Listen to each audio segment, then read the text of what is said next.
afraid of something called zannane? If someone knocks your roof, does that cause any physical harm for you or your family? I'm Lalasi, and today I'll tell you how horrible it is if someone knocked your roof. Okay, let's go back to zannane. What is it? No, it's not a fly.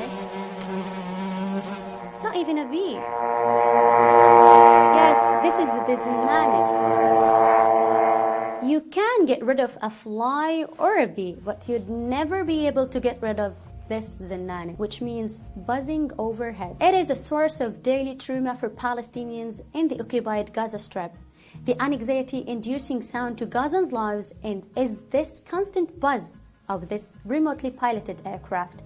Drones have become a permanent fixture of life in Gaza. More than 1.7 million Palestinians confined by Israel to a small territory in one of the most densely populated areas in the world are subjected to a near continuous surveillance system. The sense of permanent exposure, coupled with the fear of being mistakenly targeted, has inflicted deep psychological scars on civilians, especially children, according to experts.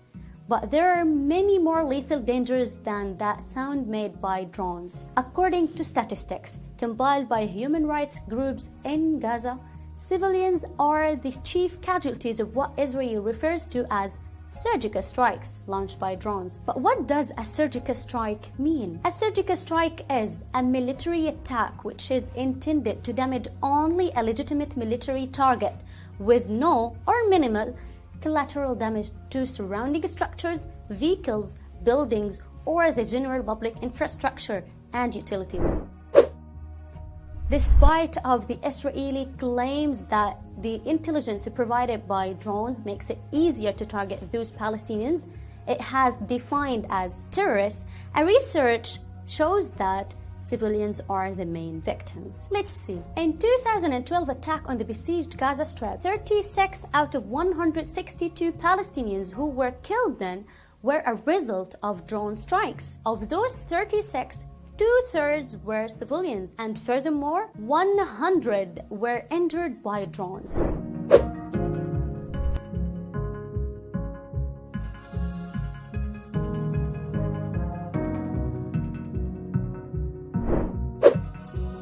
What about knocking the door? I mean the roof. Knock on the roof is a term used by the Israeli Defense Forces to describe its practices of dropping low-yield devices on the roofs of targeted civilian homes in Gaza Strip as a prior warning of imminent bombing attacks to give the inhabitants time to flee the attacked structure. This tactic, referred to as knocking on the roof, euphemism for hitting a structure with loud but not destructive munitions before switching to the powerful missiles or bombs meant to level it. This tactic is just like stabbing someone with a knife before murdering him or her with a cleaver. Can you imagine?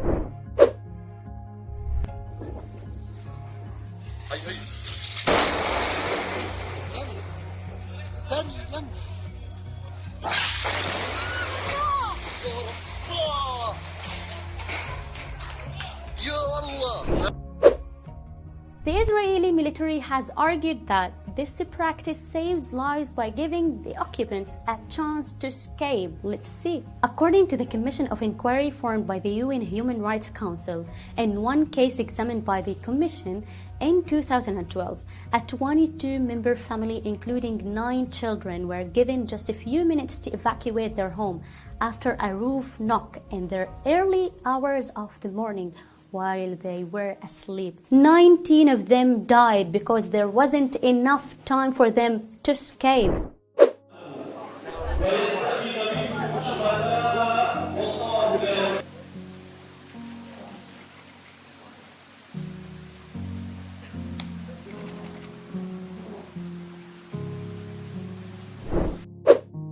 The Commission concluded that roof knocks cannot be considered an effective warning. Eyal Weizman, director of the Israeli Forensic Architecture, said to the New York Times on the 17th of December 2018 that such warnings are delivered with the same missiles that are used elsewhere to kill. Exactly. On the 14th of July 2018, the Israeli Air Force fired 4 warning missiles as known knocks on the roof at Al-Katiba building.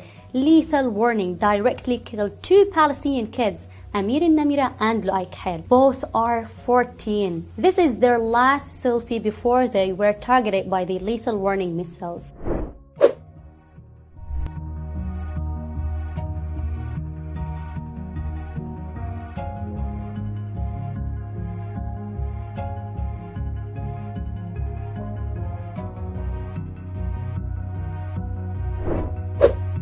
Drones, the frontline weapon in Israeli surveillance operation, killed more than 90 Palestinians in 2006 and 2007, 461 in 2009, 199 deaths in 2012. More than 3,000 Palestinians were killed by drones until this moment. That explains the Israeli point of view, which argues that the IDF is the most moral army in the world, and that it goes above and beyond other militaries at war to avoid civilian casualties. Really. The most fundamental point on Article 57 of the First Additional Protocol to the Geneva Conventions, which prescribes that effective advance warning shall be given of attacks which may affect the civilian population unless circumstances do not permit. Yet it also unequivocally states that no provision in this article may be construed as authorizing